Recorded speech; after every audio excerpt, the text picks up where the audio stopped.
Welcome to the UK's first metal detection podcast. It's All Metal Mode UK with your host from across the pond, Mr. Michael Hare.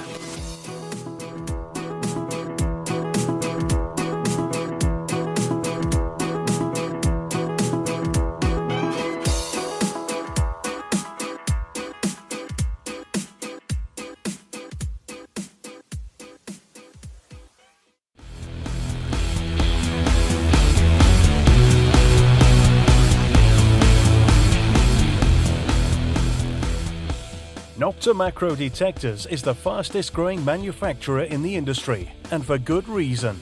Many detectorists, including Mike Hare, call us the most innovative, but we are so much more than that.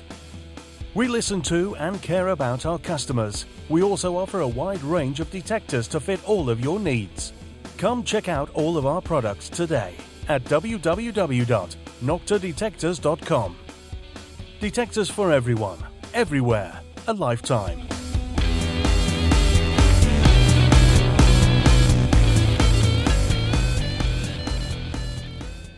Hello everybody, this is Mike here and you're listening to the All Metal Mode UK podcast with my very special host, Mr. Dave Sadler.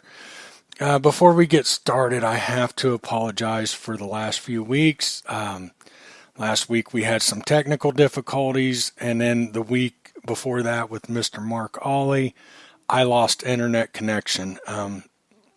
It happens. I apologize. Sometimes things are out of our hands and just can't help it, but I wanted to apologize to Mr. Ollie. You can always find us on Spreaker. You can download from Spreaker. You can listen right off Spreaker, iTunes, iHeartRadio, YouTube, and other affiliates. Tell your friends about us. We would appreciate it. You can listen to us anytime off of those platforms. Something I want to say, I love talking metal detecting, and I get a lot of people from the United States who reach out to me, but rarely do I get people from the UK who reach out to me. I'm not an expert. I don't claim to be, but I love talking metal detecting. I understand can't really have a phone call being I'm in the United States, but you can email me, allmetalmode@gmail.com. You can find me on Facebook. If you got any questions, want to talk, you got any suggestions for future shows, really anything. You just want to talk metal detecting, feel free to reach out to me. What else do we got here, Dave? I'm sure I'm not done that quick. I've heard you quite quick, Mike. Yeah, true story. True story. Yeah, that's pretty much it. I guess one thing I'd like to tell everybody, kind of a funny little thing, I usually get out twice a week for a few hours, having the kids and everything else. And, Steph stays off. She wants me to do things with the family, of course. So I'm kind of limited right now. I'm very busy. I'm very busy with the kids. I homeschool our little girl. Some of you know I sell detectors here in the United States, so I stay busy, but a lot of times I do have time. I can have phone conversations and stuff. I can multitask.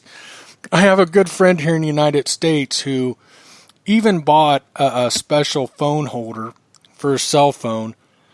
He'll go out metal detecting, and he'll call me, and I get to join him on his hunt. I can hear him, he can hear me, and I'll tell you, that's been a lot of fun for me. And he's new with the current detector he has, so I help him out along the way. I can hear the tones and, no, pass that up, or, hey, turn 90, let me hear it, kind of thing. And I think it's helped us both, but definitely me more, and I've had a lot of fun doing that. I just wanted to share that.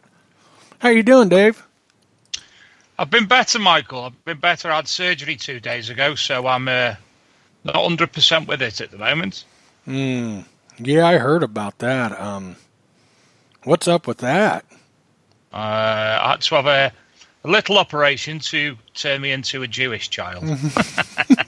And I'm bleeding like a stuffed pig still, but that's enough about me. Dave, no, I got to hear more. Why are you doing this at 40-some years old? A medical condition has caused me to, unfortunately, have to have the operation done. So that was done on Tuesday. I was in a hospital in Macclesfield all day on Tuesday. Operation was successful. It's just the after issues I'm having at the moment, which aren't the best.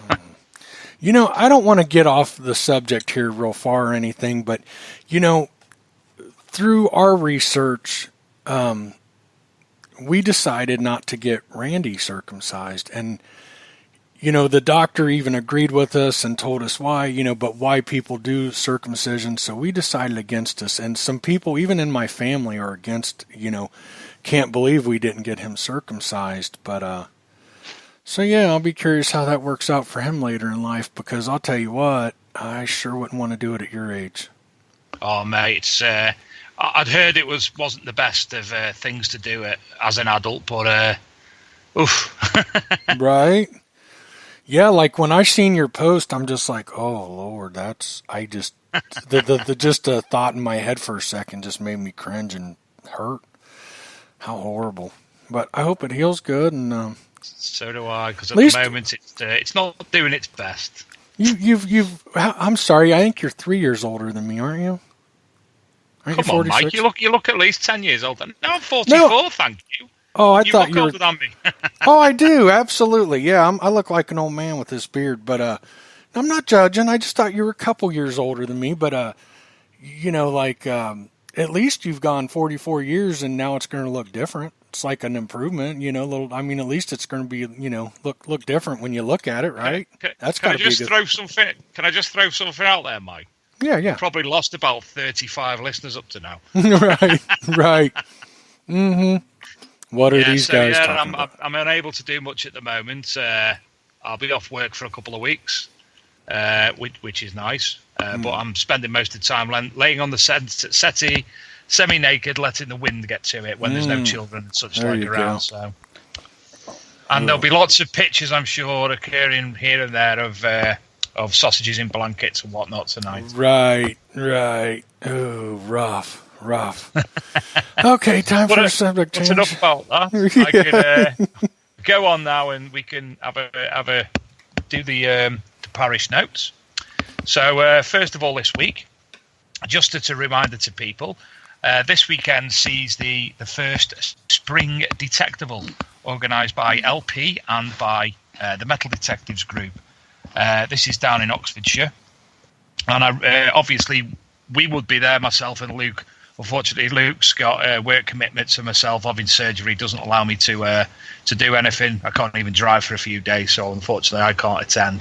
But obviously we'd like to wish the best of luck to all people going to Detectable, and obviously hope the event is a fruitful success for all involved. So we will be at September's Detectable, so we look forward to that. And as I say, all the best of luck this weekend to everyone at Detectable.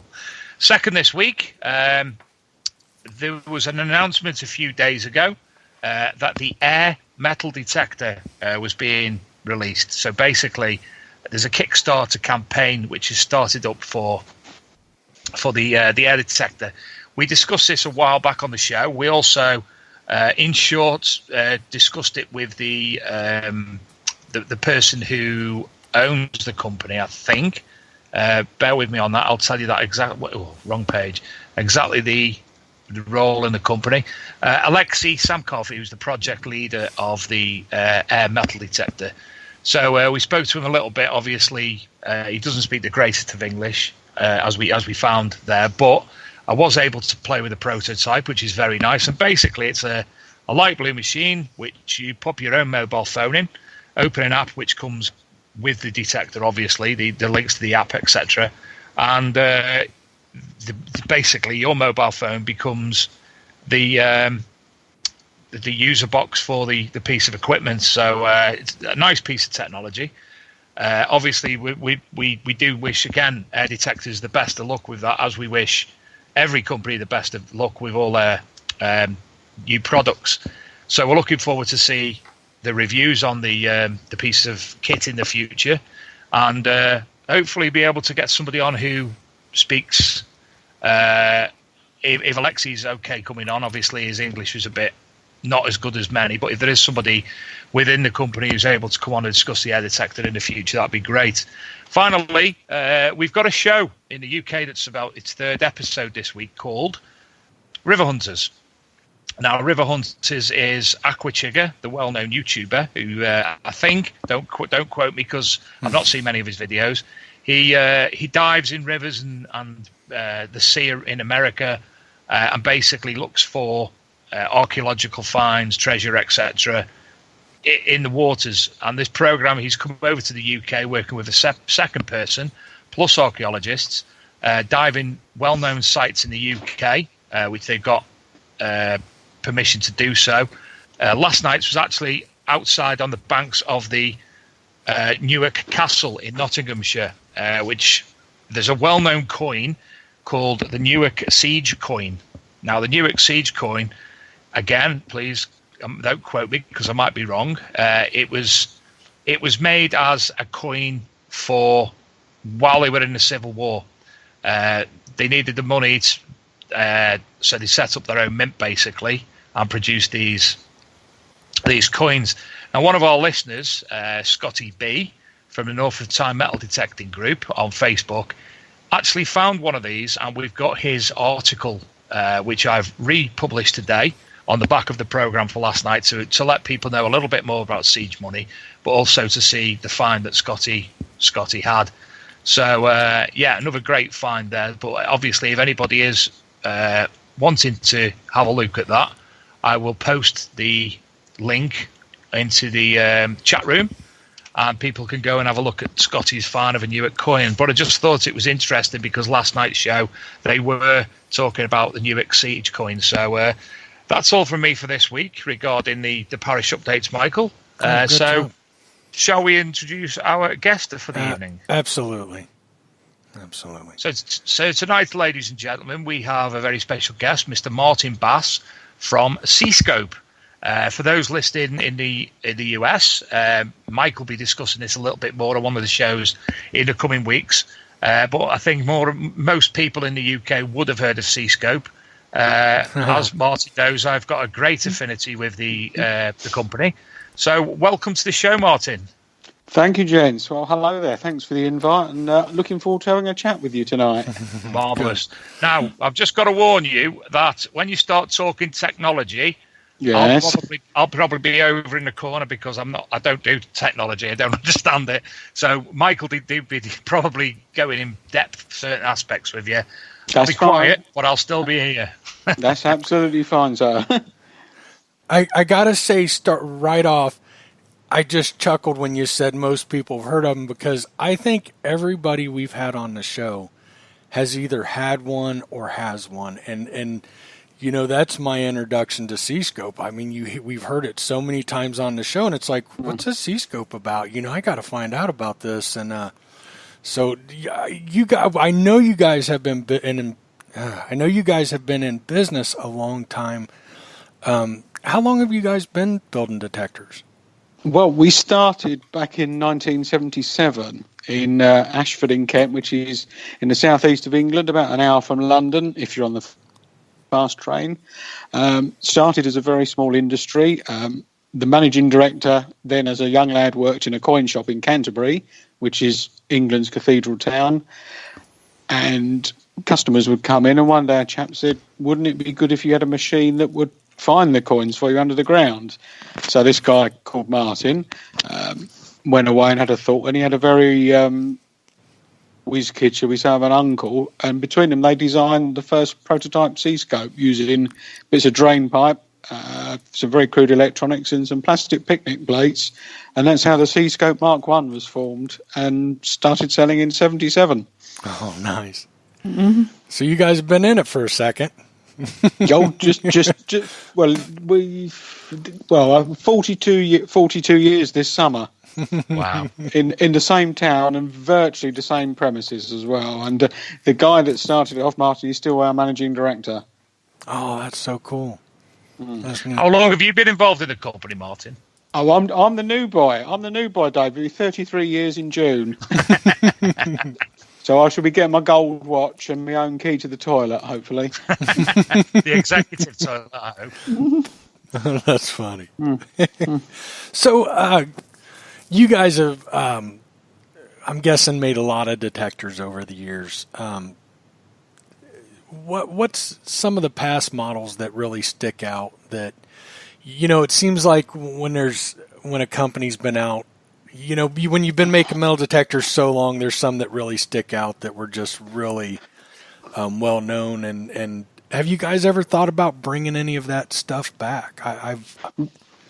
Well, yes, and sort of yes, really. Probably the one that comes to mind most is the C-Scope 1220, and that is probably over the years our most popular machine ever. And people like it because its main feature is audio discrimination. Now, Dave will have heard the phrase sooty and sweep. I don't know whether you have, Mike, being a man from America. Sooty and sweep, which you haven't. No. Sooty and sweep, but when I was a kid, a few more years ago than you were, I think. So I think I'm the oldest one in the chat tonight. There was cartoon puppets on the telly called Sooty and Sweep. They didn't talk, but they spoke in either a high-pitched squeak or a low growl. So now keep that in mind. So when the 1220 finds a bit of iron, it gives a low growl. When the 1220 finds a nice ring or an artifact or a bit of jewellery, it gives a high-pitched squeak. Okay. When it finds, say, a little bit of silver paper or foil or cigarette wrapper, it gives a mid-tone. So it's a constantly varying tone. So each type of metal, if you like, has its own tune or frequency, and people get very adept at working out what the finds are or were just by listening to that sound. And it was C-Scope that actually patented that technology back in the 70s. Wow. But that I would say is probably our classic detector, and we still make it. We changed the design, we changed the case assembly, we rejigged it and put a screen on it once, and people didn't like it. So we said, right, let's go back to what the customers want, and we did. And we still sell a good quantity every month. Nice. Yeah, I just want to jump in and talk about the 6MXI. I'm not going to lie. I thought you would, Mike. We're not going to go there yet. I'm chomping at the bit, but we're not going to go there yet. But it's all because that sounds something like the 6MXI a little bit. It is. There are, 310. very some similarities. Obviously, the difference is the 1220 is now known as a non-motion machine, and the CS6MXI is a motion machine. But as you say, you have got the audio discrim on both. On the 6, you have 3 distinct tones. On the 1220, it was fully variable, but there are some great similarities there. And I've got quite a few people in the local club who've got a 6, but they've kept the 1220 as well as a backup. I bet. So I'm sitting here looking at this. I love that detector. Can you give us a rundown? I know this is a lot because I know you guys have quite a few machines, but we can get through this as quick as you want, or we can spend a little time on it. But can you give us a rundown of current models and then briefly explain them? Like, what's the selling point on that one, or why somebody might be interested in that one? Okay. Well, there's about, from memory, there's about 9 in the range. Okay. We have 2 entry-level machines. These are non-motion machines. I don't know if that terminology is familiar to you guys in the States. Yes. Okay. So we have the 440 and the 770. They're our 2 starter machines. Both very lightweight, very easy to use, aimed at newcomers to the hobby or someone that wants a lightweight backup.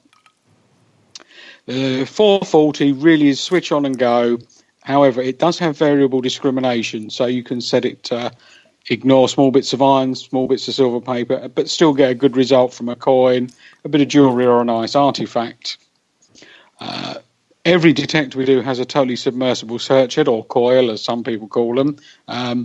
That's a phrase we've avoided, and perhaps we can come on to that a bit later on. The 440's sort of next big brother, if you like, is the 770. The same detector, but with a little bit of audio discrimination built in, making it a little bit more interesting. So for our UK listeners, it's got sooty and sweep on it. For our friends across the pond, it's got the high tone and the low tone. The low tone telling you it's iron, the high tone telling you it's something good, something interesting. Okay. We then have the CS1MX. Now, this is our first motion machine in the range. Okay. It looks very similar to the 440 and the 770, same lightweight design, weighs just under 1 kilo, so just under 2 pounds. However, the performance has been considered by many Facebook groups and YouTubers as rather good for the price point. And there is a few YouTubers, I won't name them, have actually put the 1MX up against a competitor's machine costing 2 or 3 times the price. And it's done exceptionally well. So we're quite proud of that. If you want to name them, we're okay with that. No, I don't have the names to hand. But if you go on YouTube and do... spot. No, that's fine, mate. If you go on YouTube and Google CS1MX versus XP, for instance, there's probably half a dozen little videos that come up, and they do make an interesting little watch over a nice cup of coffee or a beer, of course. Mm-hmm. Interestingly, as you know, Mike, Chris, Addicted to Bleeps, he's actually been testing the old C-scope machines and putting videos on recently, which really are quite interesting given the age of the machines and obviously what's available today. So, you know, people who do wish to see that, go along to Addicted to Bleeps to see how he's getting on. Yeah, definitely. I thought about inviting him on tonight because I know he enjoys it. I mean, him and I had a pretty extensive conversation about that the last time, but I thought 4 of us on at the same time. Let's give it a few weeks and we'll get him back on and we'll talk some more C-scope. Okay, yeah, I do know Chris very well, actually. So, happy to do that. Good, yeah, we enjoy having him on. We've had some good conversations. Yeah, he's a good ambassador for the hobby, shall we say? And I don't know if celebrity is the right word, but when he got to Detectable last year, he was mobbed by quite a few people who wanted photographs and selfies and autographs. So yes, he's the man to speak to. So we've looked at the 3 entry-level machines. We then go... The next 3 machines are probably very similar. We've got the 2MX, the 3MX, and the 4MX. Now, the M in the names stands for motion detectors. So they're all nice and straightforward, very easy to use. The 2MX comes with a very slightly retro-looking but very robust control box. Let's do this in both measurements, an 8-inch or 20-centimetre diameter Polo search head. It's a good all-rounder, good mid-range machine, very easy to use. We go up to the 3MX i Pro, which is essentially the same machine, but with a much larger 2D search head. So you've got a greater search area and more precision searching. The 2MX and the 3MX have a pinpoint button as well, which beginners find very useful. I will admit, once someone's used the pinpoint for a couple of weeks detecting, they've generally honed their detecting skills so much they generally don't need to use it. But it's there should they find themselves in a difficult situation. 4MX, once again, extends that theme. It has 2 discrimination channels, so you can do a little bit of analysis before you dig up. The 4MX is where we get a little bit cleverer, and we have a manual ground adjust. You can set the detector so it's ground excluding at an automatic level, which is great for 98% of the time. But for those fellas out there, or ladies, who want to get that extra sort of half an inch depth performance, if you manually ground exclude the machine, you'll get that. You'll have the edge. Really worth doing. We've forgotten the 2 classic machines as well. We've got the 1220. I'm going to go in a slightly reverse order, Mike. That's okay. The 1220, we've talked about the 1220 as our classic machine. The 1220 has a baby brother called the 990, which is a slightly pared down version of the 1220. Not quite as many features, but once again, it has that C-scope famous audio discrimination, and that sells in very big quantities, particularly to our customers in Europe who've really embraced audio discrimination and the idea of a traditional analog meter on the front panel. Let's say, for example, you've got a bit of iron on the ground or an iron target. You get a low growl from the speaker, the meter moves to the left. Let's say it's a 9-carat gold ring. You get a high-pitched squeak from the speaker, the meter moves to the right. They love it. It's simple. There's no, you're not going to spend ages setting it up. You switch it on and you're away.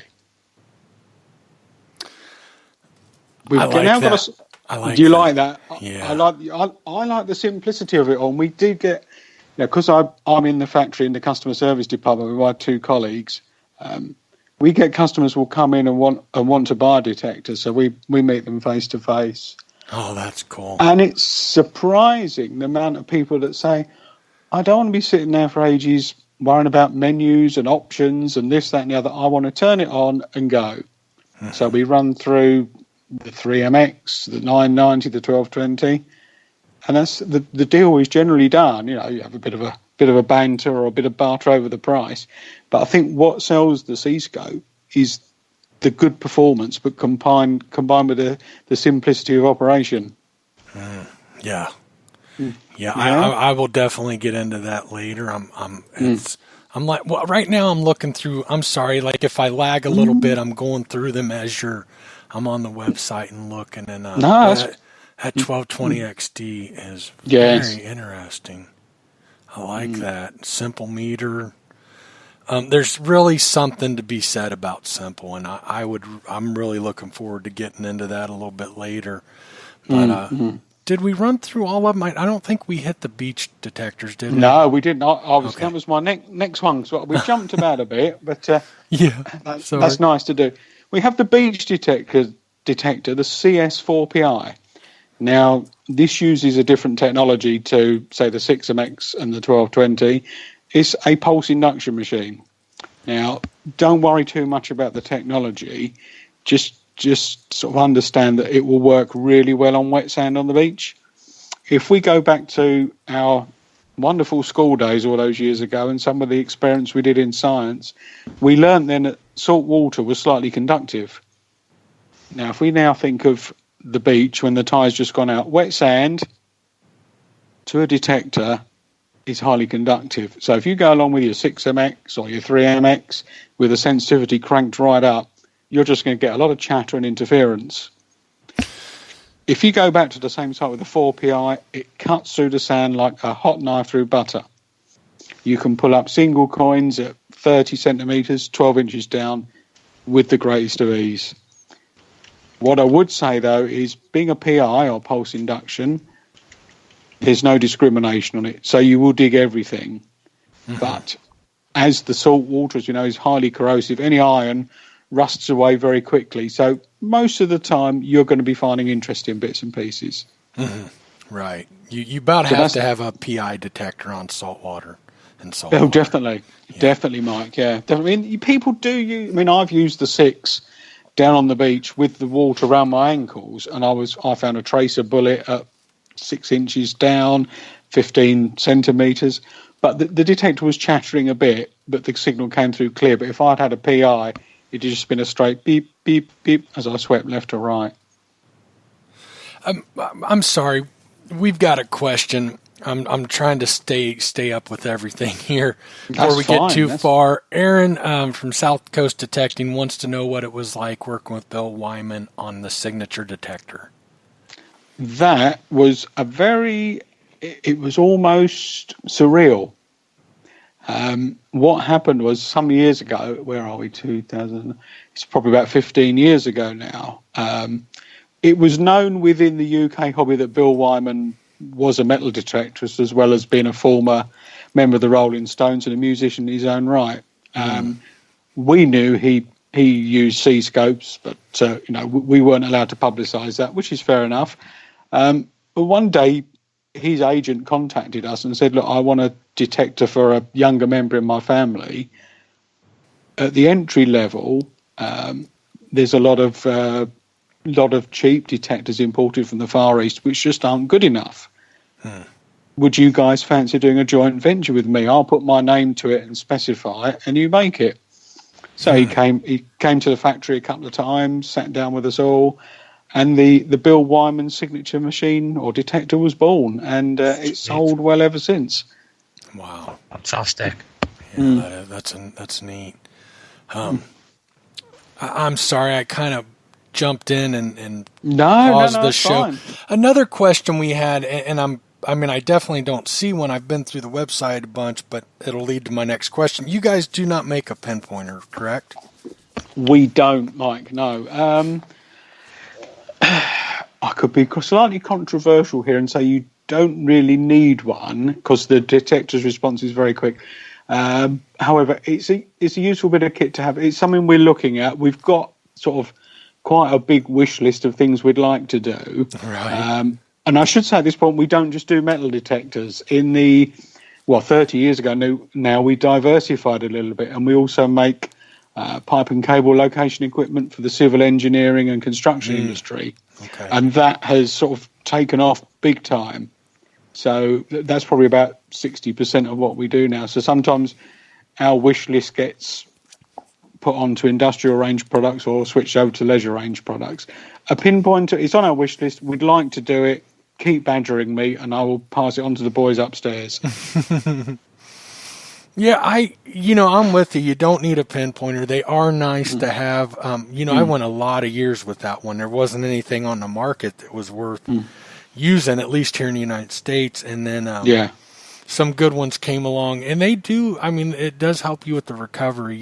For years it was a handful of dirt in front of the coil. Either it was in your hand or it wasn't. And then a pinpointer does help a little bit, but I knew the answer, but I thought, well, maybe there's something in the works, so we would bring it up. Yeah, but, please do. Please. If anyone out there, any suggestions, just contact us and drop us a line. All we love feedback, good, bad, or indifferent. It keeps us focused with what the customers are looking for. Mm-hmm. Absolutely, that's great. Did we go through all the lineup, or did I cut you off? We were saving the best till last, Mike. Okay. Well, the 6MX, but I didn't want to jump on your. Oh, we didn't get to that. Okay, go ahead. No. So we have the 6MX, our top of the range, and also bestseller at the moment. Mike, as you've heard, has had one for some weeks now and has thoroughly enjoyed it. It's a great detector. Very straightforward to use, as we've already talked about earlier this evening. Not too much time is required to set it up, to drive it, and very quickly, even, say, a beginner that's prepared to sit down, read the book a few times and play with it, they'll get very good results. What differentiates it from others is it has the 3-tone audio discrimination, which a lot of people are finding very useful, particularly those that don't want to be bothered by iron. If you don't want the iron, you turn the iron volume down and you just hear your tones from everything else. Yeah. I would say I could spend 5 minutes with somebody brand new to the hobby, set it up, show them how I set it up and why, and send them off detecting. And it's great, but we're going to get into that more. I'm going to go pretty in depth on that and my experience with it. Rory said would love to try a C-scope out. Was always the brand I heard growing up, and yes, that's a really good point. Something else I want to touch on coming up, because I think that kind of brings up something I would like to discuss. The 6MXI is brilliant, and I can't wait to talk about it a little in depth and stuff. How did that come about? It was talking to people, particularly our local club. We've got a good metal detecting club in Ashford called the Invicta Seekers. We're very close to them. We're pally with Addicted to Bleeps, as you know, and talking, we try and work closely with metal detector retailers sort of around the country. We have distributors around the world, particularly mainly in Europe. and they felt something where audio discrimination detector, if you like, could be brought up to date with motion performance, a bit of high technology inside, but not, this is the crucial bit, but not necessarily a display, because they still wanted the ease of use, which C-Scope was famous for. Mm-hmm. So our guys set about designing it, and we sort of proofed it and tried it for 2 years, and it came out in 2012. It's had a few tweaks and updates since then. It didn't used to have a straight stem, for example. We put the straight stem on in 2015, and people generally like it. I mean, we can do it with the S stem if you want, and we've had a few customers request that as a special build, and we're very happy to accommodate them. Oh, that's nice. But it's been a success, Mark. It really has. Probably, if I'm honest with you, probably more of a success than we originally thought. Oh, good. And I'll tell you, I get why it's such a success, and again, we'll get into that. I can't wait. I get really excited when we start talking technical and detectors. Yeah. So I apologize for that. No. You do that.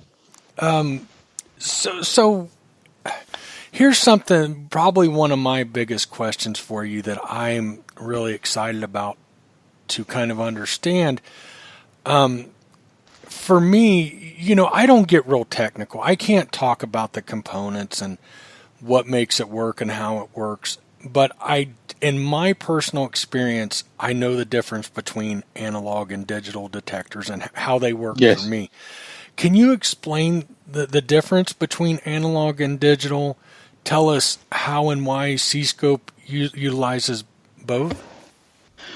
Right, yeah. Now, we could talk for hours on this. Analog electronics is regarded as, possibly by sort of the younger people of today, like Dave and his generation, as a bit old-fashioned. But analog is all around us. Analog just means constantly varying. So the sound you hear from your radio or your TV, that's an analog signal. Okay. Digital really just means a 0 or a 1. So it's quite, it's like I say, we could go into this in great depth, but probably we keep it simple. So there's a lot of digital circuitry in, say, a 1MX or a 3MX or a 4MX, because there's digital components which are letting signals through for 1 second and not for the other. So they're on or they're off. So that is the nature of a digital circuit. The section that drives the audio, for instance, is analog, because it's a varying signal. So I think a lot of people, when they say digital detector, they automatically think of a LCD screen on the front. Mm-hmm. And I think a lot of people would phone us up and say, we've got a digital detector. And I was like, well, what would you like? One with the screen. I said, well, I've got the 6MX. That's got a microprocessor in it. It's mainly digital electronics. What it hasn't got is a digital readout, but it's still a digital detector. And that's when people start to think, it's like, I imagine you guys have in America, we have digital audio broadcasting on our radios now. Mm-hmm. So the signal is sent to the radio just in a series of noughts and ones, and the radio then decodes it into an analog signal, and we hear the music, which is very similar to how 6MX works. Okay. The next stage on, say on a digital detector, is as well as turning that audio signal into a sound on a speaker, some of the digital information is sent to driver display. And once again, it's just a series of noughts and ones. Is there an advantage? Who knows? That's for the user to decide. I think there's an advantage, and I will get into that a little bit. Yeah.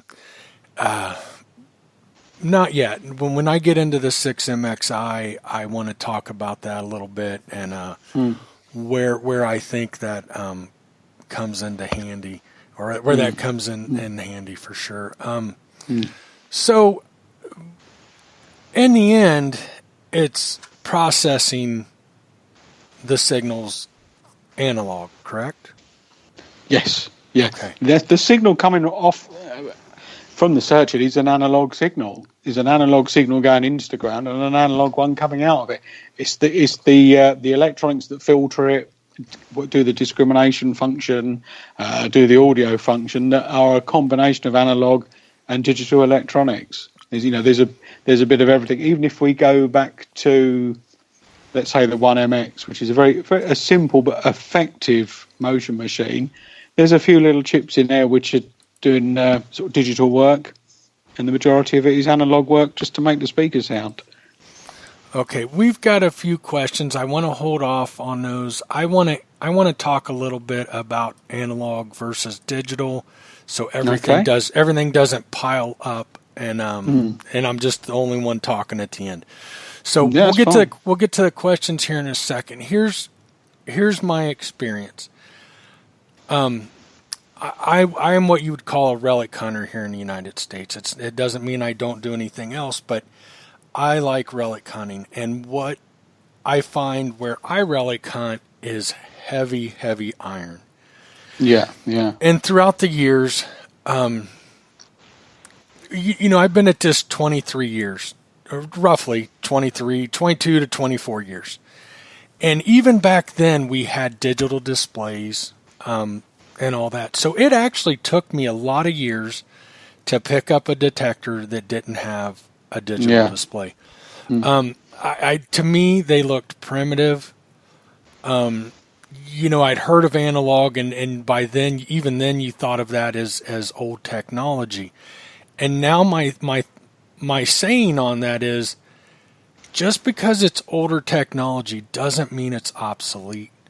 Absolutely. And I'll tell you what I have found with analog detectors is plain and simple. They handle the iron better. They process it better or something. It's faster response. You get less. Now, where I've ran into trouble for years, as most of you know, we had Tesoro here in the United States. Yeah. Everything in their lineup was a single tone detector, and you had to use discrimination. Yeah. Where I've had a problem with that, where my big issue was, I have said for years, give me a two-tone option with iron and let me turn the iron volume down. I don't want to turn it off in those fields because I want to know how much iron I'm in, but I want the ability to turn it down so it's not full blast in my ear.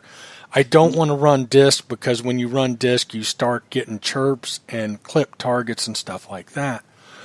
So I have come to get away from Tesoros just because I have to. It's not that they didn't work good. They worked great in that.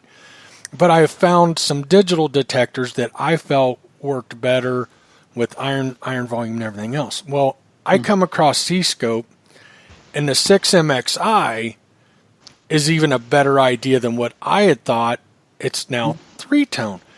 But I think what really, really sets it apart for me, or what makes it fantastic, is actually two things. And number one, that is the ability to turn down the iron audio. Brilliant. I can run it at 1, so it's a whisper. I know how much iron's in the ground and how fast I need to be swinging or what I need to be paying attention to. But then I can turn down those midtones as well. So I've been running it iron audio at 1, disc volume, or iron volume at 1, disc volume at like 5, and it's beautiful. It's super fast in the iron, and it's process. I mean, I knew either you guys had something incredible going on, or they were being those were being processed through analog, because nothing handles. I have never found anything that handles the iron like an analog detector. There's just something just amazing about it. So that's where that detector is really separated from everything else I use.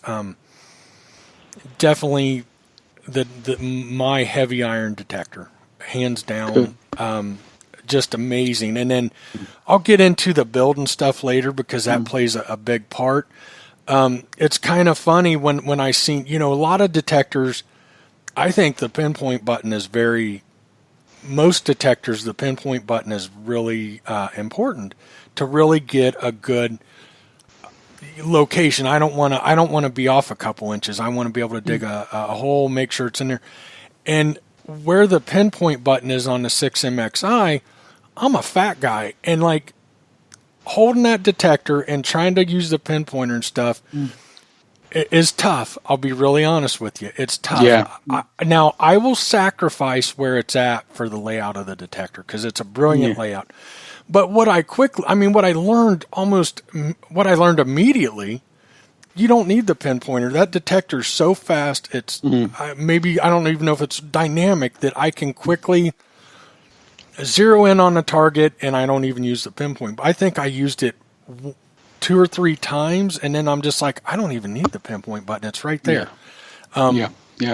Processes it super fast. So let me get into a couple questions here before we get too far, and then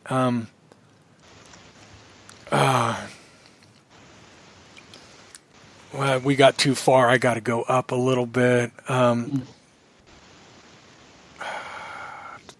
Will C-Scope ever bring out a programmable detector that can be tweaked by the user on the PC? Right. Well, like I said earlier, we've got this wish list, and it would be foolish to ignore customer requests, So it is something we're looking at. I don't know when it'll be out, but it is something our R&D research and development guys are looking at right now. So don't hold your breath, but it's quite, it's on the horizon, but it's getting closer all the time. Okay. Another question. I'm sorry. Go ahead. No, that's it. No, that's fine. It was just a bit of static. Cut me out for a second then. Okay. Sorry about that. So Jeff, he says, would love to see a 6MX with a screen or even inline screen similar to the old MineLab Sovereign. Jeff, I'm just going to say this, and I might be wrong, but I love the simplicity of these detectors. I love their performance. I swear, anything I have with a screen, it just starts to I start to lose it in iron. I don't get the same. I don't know if it can be done. I'm not, I don't know the technical side of it. Like, I know from my experience of using things. I can't talk about the processors and the signals and all that, but I think you start complicating things. What's your thought on that? I have to agree, but like the last question posed, people are asking for it, and we're duty bound as a manufacturer to listen and investigate. So watch this space and watch our website is all I would say at the moment. We're looking at it. If manufacturers, be it metal detectors, cars, televisions, whatever, ignored, all the customer requests, they would fail quickly. I mean, and bear in mind, the 6MX was born through customer requests, so we must give it due consideration, Mike, and bring something out for those customers. But it wouldn't necessarily mean the 6MX would go because it's so blooming popular.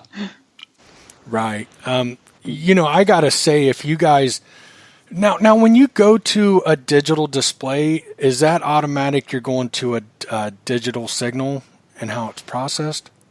Yes, definitely. You'd have to for it to drive the display. Okay. But on the 6, the signal is being digitally processed anyway. Okay. Then, I'm really.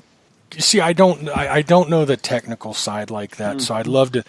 How does it process the iron so well? I mean, it processes the iron better than much more expensive detectors in my book.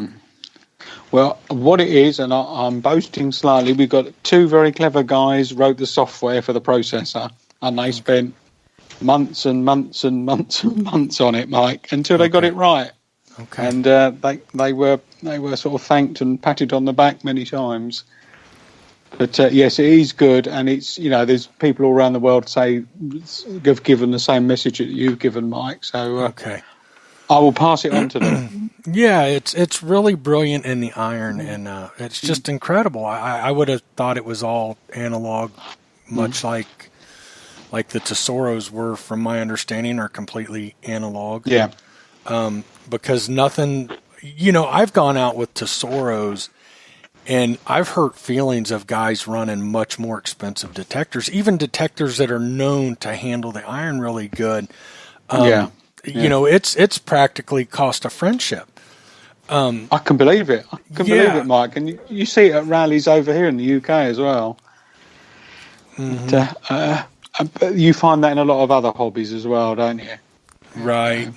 Classic cars, cycling. There's always the guy that spent $5,000 on something, and the fella that's got the £1,000 bit of kit all of a sudden is the star of the show. This does happen. Right.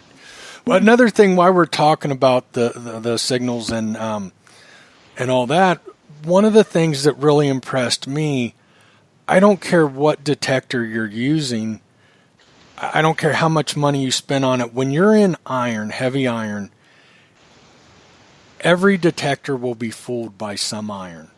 Yes. Every detector. Now, I've got to say, I've dug some really iffy signals with the 6MXI that turned out to be iron, but I have yet to hit a piece of iron that came across really good that I didn't know was iron. And what I mean is, it's like a whole different tone. Matter of fact, the first one I came across, I thought, oh, that's a whole new sound I haven't even heard. What's this? Yeah. And I dug it, but it doesn't seem like it. I've dug less iron with this than any other detector I've used. That's good. And that's really impressive to me as well. When I do hit big iron that fools 99% of the detectors, I know it's big iron with the 6MXI. Yeah. The guys, they did spend a long time getting that right. So they did. I'm pleased to hear of your sort of satisfaction with it, Mike. I really am.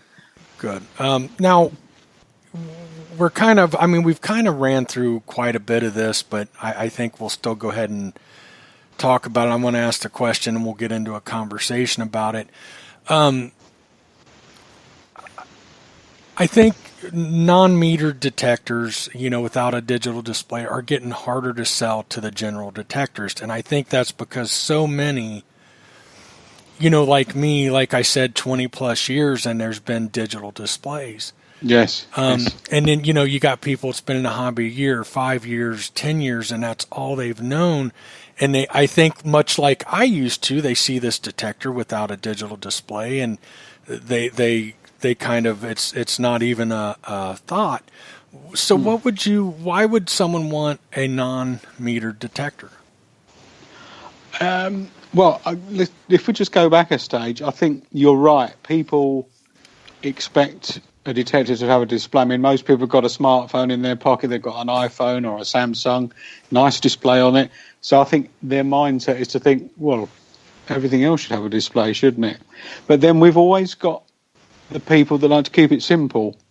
We've always got the guys that will come in, not necessarily youngsters, people that they just want to go out and enjoy a detector. They want to switch it on and go. They don't want to be programming. They don't want to be going into any menus. A few rotary controls ticks quite a few boxes in the detecting game still, Mike. It really does. Mm-hmm. Yeah, I think I agree. There's something so simple. Even the 6MXI that has a couple different controls. One of the things that I was doing wrong for my first 2 or 3 targets is I had my disc set too low for what I was doing. Yeah. Usually I don't run the disc very high, but it coincides with something else I want to say. One of the things, when I started asking about C-scope, I had a few people, I want to say Americans, I don't know that I heard anybody from the UK that's had one, but I know a couple guys here in the United States said, oh, I've heard they're not very deep detectors. And I thought, well, okay, usually when I'm relic hunting, I'm in a plowed field and stuff, and it's more about separation and getting through the iron than it is depth anyhow. But I didn't have my disc set right, and I think it was my first target, or one of my first, second, third targets. I got a really good signal. Again, I didn't have my disc up where I needed it to be. I was still playing and learning it. And I ended up digging the end of a pull tab. And I don't know if you guys have them, but it was tiny. And that thing was every bit of 6 inches deep. And right then and there, I thought, I'm not worried about depth on this detector. It's going to do everything I need it to do if I can find that little tiny piece of pull tab that deep. But it is simple. I mean, once I learned where I needed to set my disc at, because I was in some modern trash as well, I quickly got the hang of it. And another thing that was what's super impressive to me, well, another thing is my hearing. You often hear people with detectors without the analog, without the digital display and stuff, talking about the tones. Yes.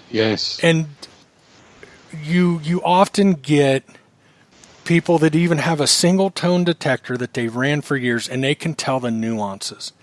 Yes, and I'll definitely. be honest with you, I've had quite a few analog detectors without a digital display, and I can't hear those nuances. It's my hearing. It's nothing else than me.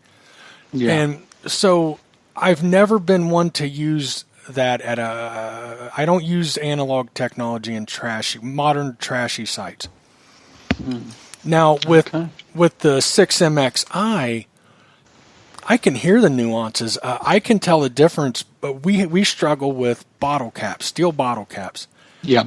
Just about every single detector I've ever used, not all, there are two, matter of fact, that handle those very well, and they're digital. But everybody complains about those caps, and I can hear for sure the nuance of the cap versus a coin. And that's usually where they come in. I can hear that, and that's impressive to me because I am not good with the nuances. I've never been, never admitted to it, And so I think, and I will tell everybody, if you're new to the hobby, if you're, you've never used a detector that didn't have a digital display, I think a lot is lost in the digital displays. You get a jumpy signal, your VDI is going, and people will tend to pass that up, and it might be a good find. Yeah. Tone is number one. I don't care what detector you're using. I tell people, learn the sounds. You've got to learn those nuances, and I've learned some of those nuances on digital detectors, but I've never been able to learn those nuances on analog. They all sound the same to me. I don't know why, but I've learned over the years I can hear that slight tone difference on some of them, and I think analog in general doesn't have the different nuances as prevalent as a digital, where the 6MXI probably has it more than any digital detector I've ran.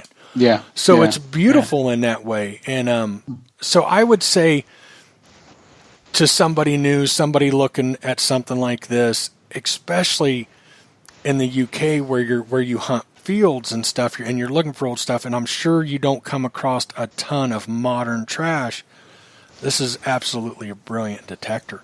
Yeah. I obviously I'm biased, Mike, but I agree. But this is the same. This is the feedback we get from experienced users in the UK. I mean, Addicted to Bleeps likes using a 6. And many of his buddies do as well. And we're proud that we got it so right with this detector, and the feedback from the customers all confirms we got it right. Yeah, for sure. It's a very, very good detector, and I love the nuances. I love that I can hear some of the differences, and and we're talking about simplicity. The 6MXI, I'm guessing, is probably one of your more advanced detectors. Yes, it is. Yes, it's the most advanced one we do, or we've done really. We've done machines in the past. Something that was top of the range, say, 25 years ago. The 6 is way ahead of it now. Way ahead of it. And you know where you get with digital detectors. You know, I don't know if I'm going to explain this right, but with a simple 3-tone with a little bit of nuance differences, it's so easy to process those signals in your head. Yeah. You know, and when you're out with many digital detectors, you're getting so many signals thrown at you. Yes. And the VDI's jumping around, and sometimes it's hard to process all that. I could literally take somebody that's new to the hobby and probably spend 10 minutes in general explaining the functions of the 6MXI, what does what. Spend another 10 minutes with them, you know, and I think that's more than enough. And you know, hey, it's going to beat both ways. Yeah. You're going to get, you know, here's what a bottle cap sounds like. Here's what a coin's going to sound like. You know, that kind of thing. Iron's going to do this on big iron, and set them loose, and they would be very successful with it. Yeah. You don't get that out of a digital detector. There's too much. Sometimes there's just too much going on to really grasp it easily. Yeah, no, I think that sums it up perfectly, Mike. I really do. Really do. Good. Dave, are you still with us? Did Dave fall asleep? Dave hasn't fell asleep. He's sat here listening, taking it all in. Yeah. That's right. The anaesthetic's not kicked in again then, Dave. I haven't took any tablets for a while. I'm all right. Good lad. Good lad. Which detector have you used, Dave? I got hold of the CS 440XD a couple of months ago, and I tried my hardest to do a video or two of the unboxing and such like. But I'd done the first video and I thought, I am absolutely dire at metal detecting videos. There's a lot of people better than me out there, so I stuck to what I can do. I'm, you know, more than happy to write words and more than capable to write words. So I took out the C-scope 440XD and used it on 2 digs that I took part in. And as I say in the review, it is an entry-level machine. It's very basic. I.e., if somebody wants to take up metal detecting, they can pick up the machine and use it straight away. Yeah. It's set up automatically. The information that comes with it leads you through everything simply. You know, it's got no bells and whistles on the manual. It's just, this is how it works. This is how it goes. This is what you're listening for. This is what you want. So it does what it says on the tin now as well. With this pack, came, being a starter pack, it came with a search head cover, battery, mini headphones, and a small digger as well. And obviously, again, for the individual who wants to participate in metal detecting and starts up from fresh, the machine, simple to use, nice and cheap, and you don't have to go and get all the other little bits and bobs that other metal detectors use. You can take the machine, you can decide if you want the machine to use it, and then you can go on and look at better, more expensive things. You can progress. But as a starter machine, I mean, it's still here. My little lad, as soon as I go out again, my little lad who's 6, I'm going to start him with the 440XD because I believe myself, I've said I've had an affinity. Martin knows the story behind me and C-Scope. I wrote an article on it for the C-Scope website. My father used to take me when I was 4 years old, and the picture I've shown people in the past was using my first metal detector, which was passed on the C-Scope 600 series, which is very, very 70s-ish machine. My dad found things with that, no problem. I remember him bringing all sorts of things home with that. But obviously, for me now, as an adult, to use a C-Scope, even though it's not the same machine in any way, shape or form, it brought a lot of memories back for me, which were fantastic. So overall, the machine itself, it's damn good. It's light, it's well balanced, and it is simple to use. It's a complete starter machine, a complete introduction to the hobby, and a complete introduction to the C-Scope range, if you will. So I can't knock it in any way, shape or form. especially at the price, especially with the guarantees in it, and especially with the starter kit. I found coins with it. I've found several George the I can't remember the one before the current Queen, and I also found I found some scrap as you do because I didn't understand the tones that the machine was emitting. It's totally new to me. Only listening to the tones that are on the 440 XD. I think I'm all right. Also right in saying that it's an analog non-motion metal detector. You are right, spot on, Martin? sir. Spot on, Dave. Analog non-motion. I'm not going to explain what non-motion metal detecting is. I'll let you do that because I don't do technical. Okay. Well, non-motion, very briefly, is a detector that you don't have to have in motion to acknowledge the presence of metal. So, if we go back a step, let's put a coin on the ground in front of us and sweep over it with a 440. Now, the 440 will be buzzing quietly because we've set it up to do so. As we approach the coin, the tone or the buzz gets louder. When we're right over the coin, the buzz is at its maximum. As you move away, the sound fades away. If you were to hold the detector over the coin, the detector will buzz continually. So the detector does not have to be in motion to acknowledge the presence of metal, hence the term non-motion. If we had a 1MX, for example, which is a motion detector, it would beep as you passed over the coin and beep as you passed back. If you held it stationary over the coin, you'd hear nothing, hence the term motion detector. You need to have the detector in motion to acknowledge the presence of metal. When we started in the 70s, these terminologies didn't exist. It was just a metal detector. It became known as a non-motion machine when the motion detectors started to hit the market in the 80s. It's almost like pinpoint all the time. I mean, that's a way to describe it. I mean, that's exactly it, Mike. Yes. Yeah, that's probably in today's parlance. That's probably a better phrase to use. Yeah, I like that. Mm-hmm. Permanent pinpoint. You can have something there, Mike. Which will tell you when you're closest to it. It gives you a really good idea of the depth.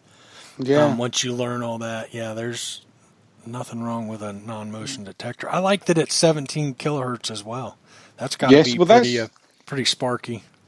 That's always been our sort of C-scope's preferred frequency over the years. We've sort of flirted with other frequencies, but certainly for UK and European soil conditions, we found that gives sort of overall the best results. Mm-hmm. Really do, really do. Nice. Have you guys ever thought about going into multiple or even 3 different frequencies or 2 or anything like that? We've looked at it, but I've got to be a little bit careful what I say.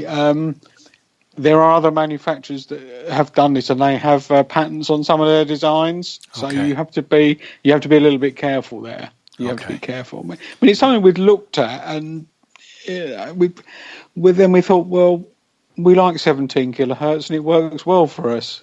So sometimes, if it works, leave it alone. I agree. Yeah, absolutely. It works great in the iron. I love that about this detector. I mean, it's just amazing how it works, and it's picking out smaller stuff. I think that's a real good range. I like 17 kilohertz. I think that's a real good place for what I want to do, and I'm guessing over there as well. Very cool. Can you talk about? Well, I guess before I ask that question.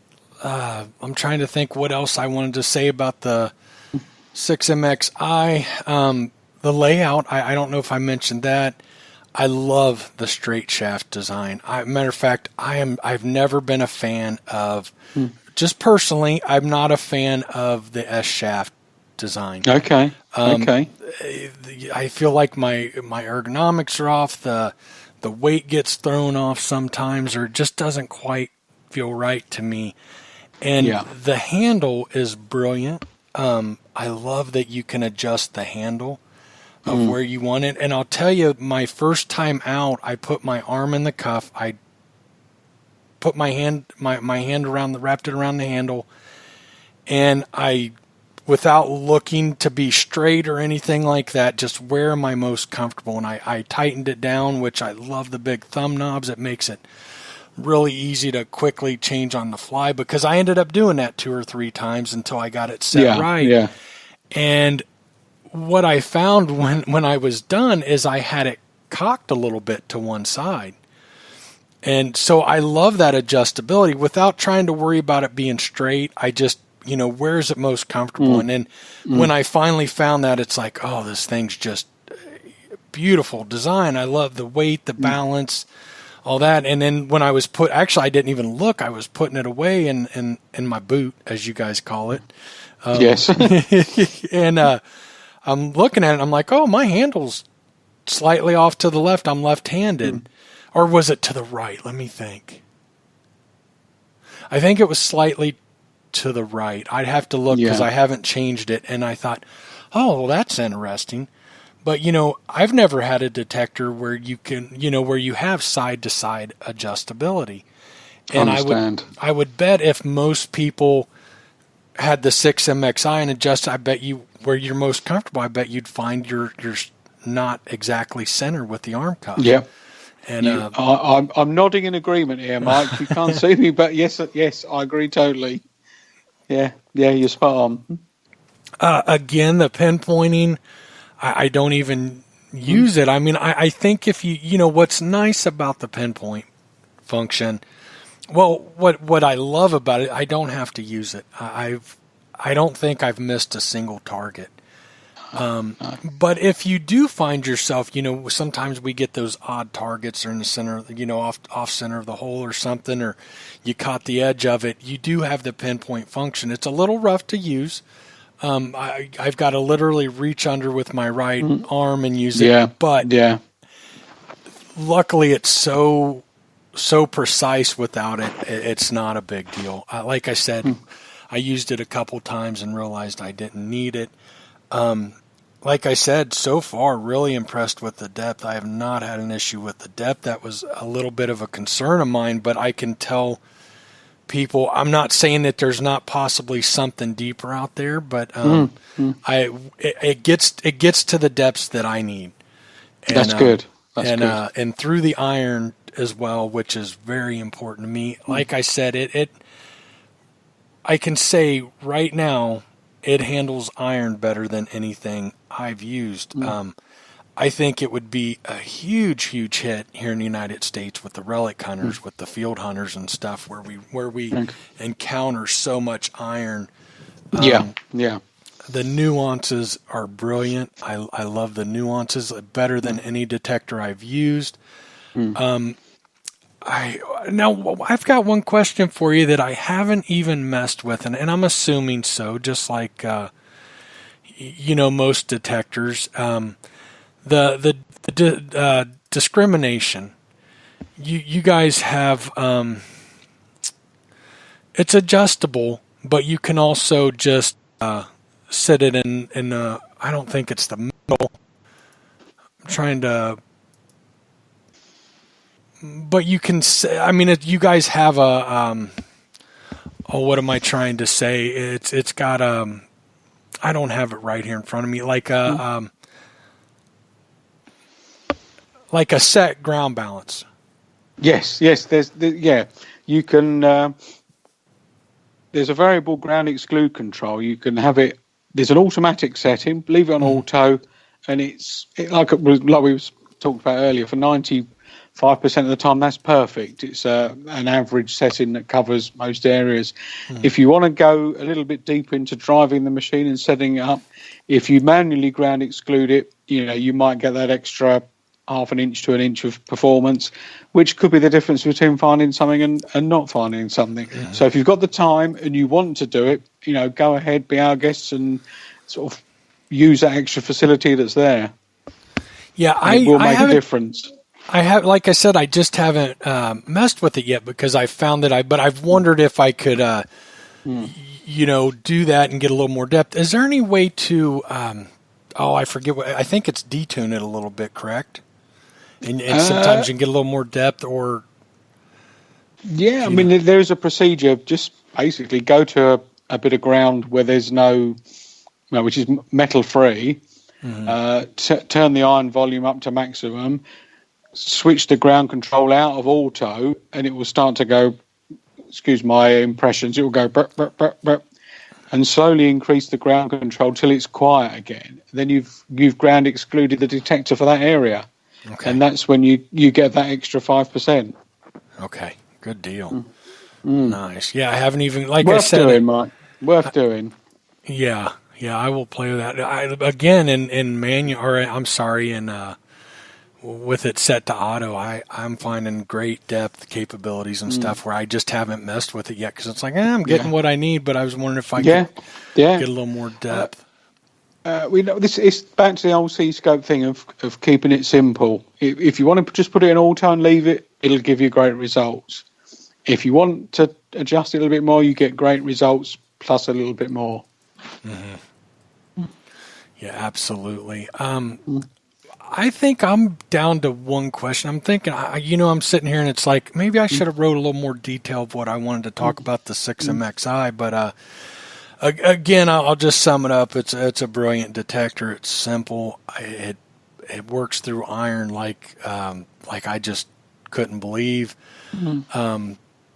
Super fast. It just processes so fast, and I'm not getting those clipped signals and cut signals and all that. And I really, really do enjoy that. I think overall,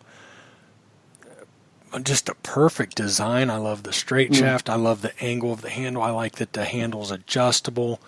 You set your arm cuff and you adjust your handle to where you need it, and from side to side as well. Very well built. Check it out. That's what I would say. If you check it out, go give it a swing.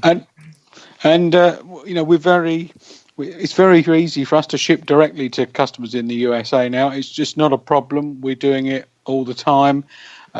Email us your details, and we'll get back to you with a price. Let me ask you this. Let's say I purchase a C-scope from you guys, and there's an issue with it. I'm assuming I'd have to pay. I mean, it happens. I don't care. Yeah. Yes. Now, I will say I've heard you.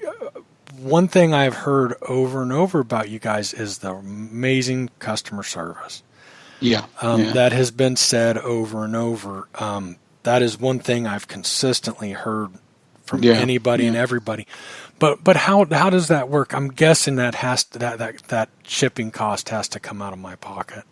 It would, yeah. I mean, we give a warranty. It's a worldwide warranty. The customer is responsible for getting it back to us, but we would do the repair and we'd pay the shipping back to you guys. Oh, okay. Well, that's huge. That is huge. Yeah. We would, it's our responsibility to get it back to you, your responsibility to get it to us. So, but you get, if you buy a new C-scope from us, you got a 2-year parts and labour warranty. After that's run out, there's still another 3 years cover on the parts only. So all in all, you've got 5-year cover on your parts. Well, good to know, because it's like I said, as soon as I actually take the time to write my review, which is coming up real soon, there is a few more things I want to do with it, but I will talk about it also on the. I look forward to seeing it. I'll do the U.S. podcast as well, and I will talk about if anybody's interested, and I think that will be a big relief that if something would happen, they don't have to pay shipping both ways. The thing is, we're here to help, and I say to I look after the customer service. I've got a great team with me. I just say to them, treat their customers how you'd want to be treated. And I'll just leave it at that, Mike, and it works for us. Good. It works. Good. Well, it sure does, because I've heard nothing but good. Absolutely. Mike, can I ask you a question? Sure. Obviously, you've used the C-scope, the new C-scope. How many times before have you used the machine without the digital display? Have you used one often, or is this like one of the first you've used? Oh, no. Let me think. About maybe 10 years ago, I got into detectors without digital display for relic hunting. And, I will say this is the first one that I would take to a trashy park, and I feel like with the nuances and being able to disc the way you can, that I would actually be comfortable. I could get real comfortable with it in a place with heavy modern trash. And I will say it's the first that I've used like that. But as much as I've loved analog for heavy iron, I have to say the 6MXI handles it better than anything I've used in that really heavy. I mean, when I relic hunt Ohio, I was hoping to go back this spring. That was going with me. That's really where I wanted to use it the most, but my wife works for a company that's going out of business, and we're being careful with our money until we see what all happens here. But, when I hunt these sites, they've been gone at least 100 years. I know that's nothing to you guys. Go ahead, everybody stop and chuckle at Mike. But, they don't have modern electric and plumbing. So what we really fight with is the iron and finding a detector that'll handle that iron. Now, luckily, I do have a site here local in Texas that is just inundated with iron. There was actually a hospital there in the late 1800s. I believe it was gone before 1900. I haven't found anything, electric plumbing related is what really hurts us field hunting because, those are good signals.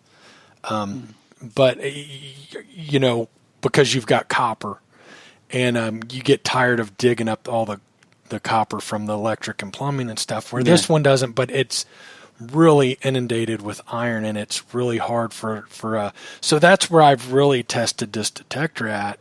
But then on top of it, there's modern trash because it's a huge field. Not huge, but in town it is. It's a whole city block, and then it's goes deep into it, but that is now part of a play area for kids, the soccer field and stuff like that.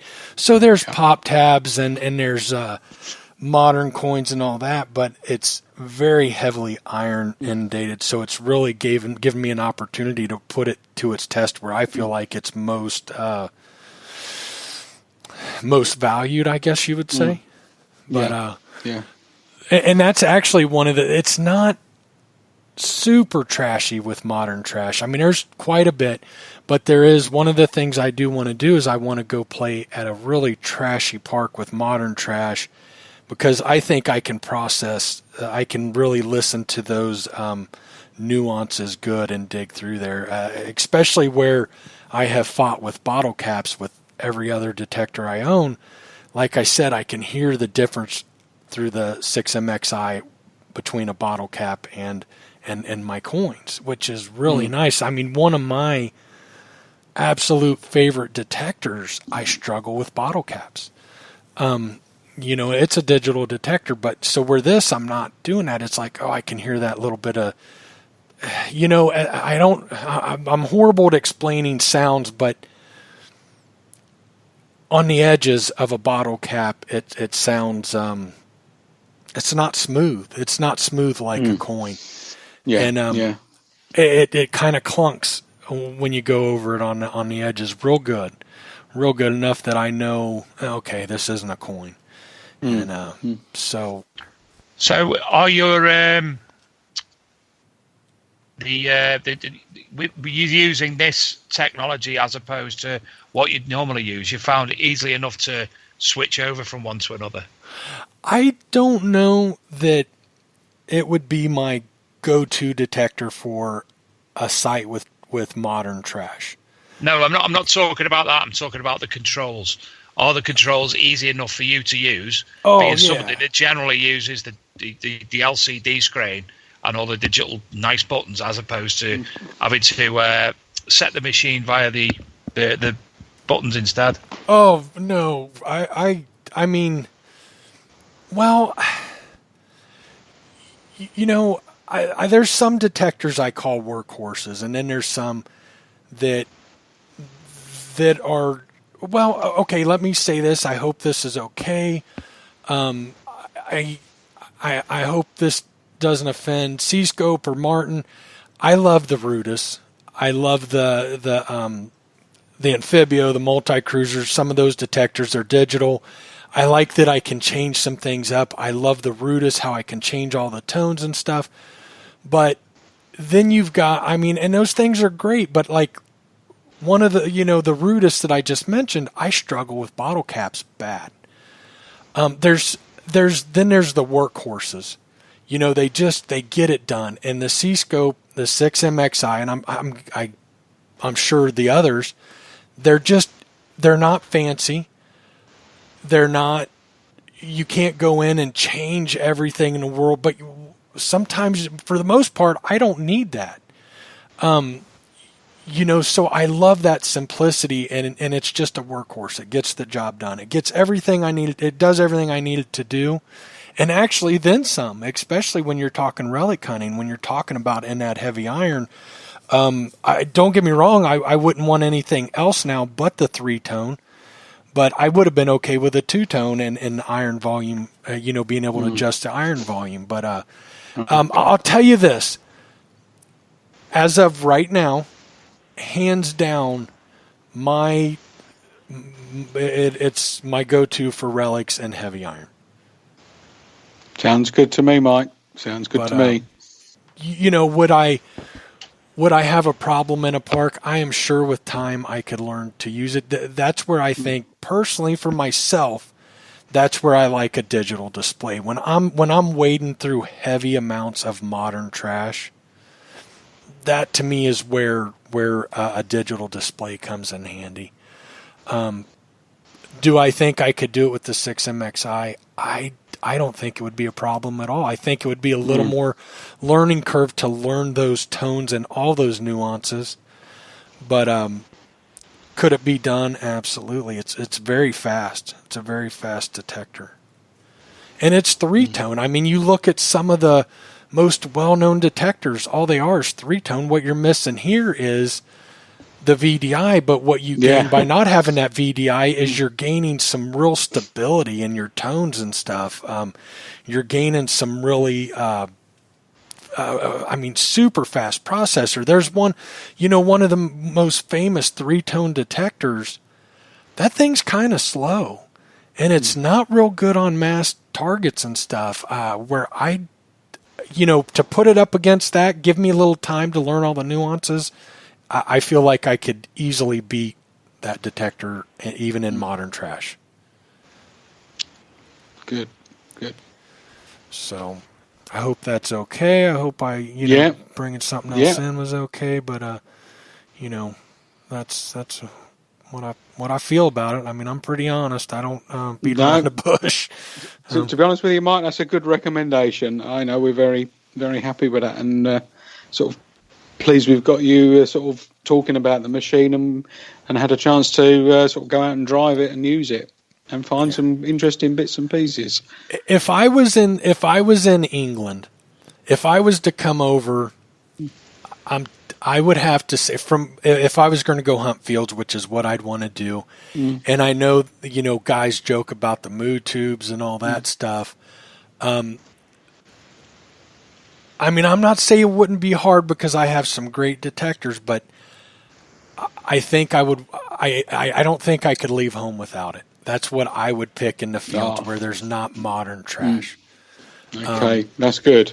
That's good, Mike. And part of that is the whole design, the straight shaft. It's lightweight. It's easy to swing, but yet the way it processes the iron is where I would feel that this would be. That's why it would be at the very top. Sounds good. Sounds good. Good deal. Dave, do you got anything else? I'm just blabbering on here. You always blabber on. Don't worry about it. Right. No, I've spoke about the 440 XD. Hopefully that review that I put was okay as well. No, obviously, as I said, Martin knows I've got an affinity with the with the brand, and I will Yes. continue. Having said that, I'm starting my 6-year-old off with the C-scope, same as I was started off with the C-scope. Good. So Good I'm choice. very happy to do that. It does make me happy to be able to do that. Good. I'm pleased about that. That's good news. Start them young, Dave. Start them young. Absolutely. One thing before we go, I'd like to say one more thing. My piece of advice, especially if you're in England, if you're around, or if you're a relic hunter here in the United States and you're into heavy iron, or you want that simplicity, that workhorse, I think you do yourself a favor and at least take a look at the C-scopes. Yeah. Give it a try. I don't think you'll be disappointed. I don't care if you've had everything's been digital display. I'm telling you, that's not always the best way to go. I'll tell you this: there's a lot of new detectors on the market, even more expensive detectors that I would take. I would, without a doubt, take the C-scope and the heavy iron. Without a doubt. Great. Sound advice. Good Mike. Deal. Well, we ready to wrap it up? Yep, I think so. Okay. Dave, you We've good? had a great time. Me too. It's been fun talking with you, Martin. Obviously, finally, I'd just like to say again, good luck to everybody at Detectable this weekend. Yes. Yeah. Are you going, Martin, this time? No, I've got family commitments as well. But we're going to the big one in September, Dave. So we'll see you there. And Certainly will see you there. wish you a speedy recovery as well, sir. So do I. I've got to go and check myself in a minute. Yikes. I'm crossing my legs here. Mike, I can send you pictures if you want. No, I'll pass. I'll pass, buddy. Oh, yikes. Gross. Yeah, oh, poor thanks guy. again to all the listeners. It's been a pleasure as ever. Yes. And we will see you next week with our guest for next week, who is Jason Massey from Veteran Detecting, Digging for Veterans. That's it, sorry. All right. So hopefully all will be well. We won't have any issues again like we have had recently. Obviously, we've been very lucky tonight not to have any issues. So, again, thank you, Martin. Thank you, Michael. Hold on real quick. We got a quick question, and I must have missed it, so I'm really curious. Aaron said, quick question, why did Martin not call it a coil? I must have missed something here. Ah, right. Well, the main reason, because our search heads have got more than one coil in them, and that's why. Oh, you got to go into that for a second. Yeah, okay. The search head is the clever part of the detector that does the work, and there are several coils of wire in each search head. So we've never used the term coil because that just implies a single coil of wire, which isn't right. Okay. That is interesting. Whether it's just us being picky, but we've always called them a search head, and that in some ways sort of differentiates us slightly from the other brands a bit. But that's why. Okay, so I got to ask, are you getting, is it a performance thing? Or because most of them are just a single wound wire, correct? Yeah, I don't know. I mean, I don't understand the full intricacies of it all, but we've always had more than one coil in each search head. And Interesting. that's why we've never called it a coil. Interesting. Yeah, you're gonna next time we have you on the show, you're gonna have to give us a little more. You're gonna have to do a little research on that. And no problem at all, Mike. Okay. No problem at all. Great. Okay, Martin, it's been a pleasure. I've really enjoyed it, and keep up the great same work. here. Same here, Mike. Thank you. We'll get you back, and of course, if you guys release something new, want to talk about something, please reach out and let us know. We'd be more than happy to get you on again. Good. You'll be the first to know, Mike, and Dave, of course, if he's feeling better. You're right. I'll be back on my feet properly soon. Good lad. Poor guy. All right. Good night, guys. Good night, all. Good night. Okay, real quick before we go, I got to give a shout out. People support us. We like to support them back. On Facebook, North of Tyne Detecting, Addicted to Bleeps. On YouTube, Metal Detecting UK Dirt Fishing, Facebook. C-Scope 6MXI UK, Facebook group. Love that group. I got invited to that. I've been checking that quite a bit. All Metal Mode Podcast UK. Don't forget on YouTube, Huntress Kimmy and Cloudhopper Scott. Of course, we got Addicted to Bleeps again. He's his Facebook group. I Detect, Shilling King Metal Detecting UK. TC Detects. He's using a Brutus. I love watching his videos. LP Metal Detecting. www.leisure-promotions.co.uk. There you go. Yeah, I got it in. All right, everybody. Thank you for tuning in, and we sure appreciate you listening.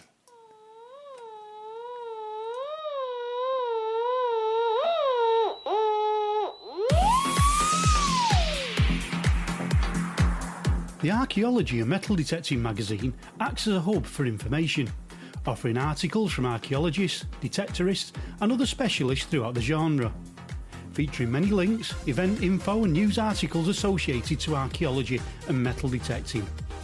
We also offer professional review services and promotion for books, resources, videos, documentaries, gadgets, equipment and much more. The magazine is run by the archaeological and metal detecting community for the archaeological and metal detecting community. So come visit us at archmdmag.com, that's archmdmag.com, and check out information from our media section with all the latest content, news from the Archaeology channel, podcasts and the YouTube channels that feature the now legendary Digger Dawn, the Man with the Hat and Archeo Duck, just to name a few. If you would like to offer an article, link or inquire about other services, then pay us a visit at archmdmag.com and drop us a line.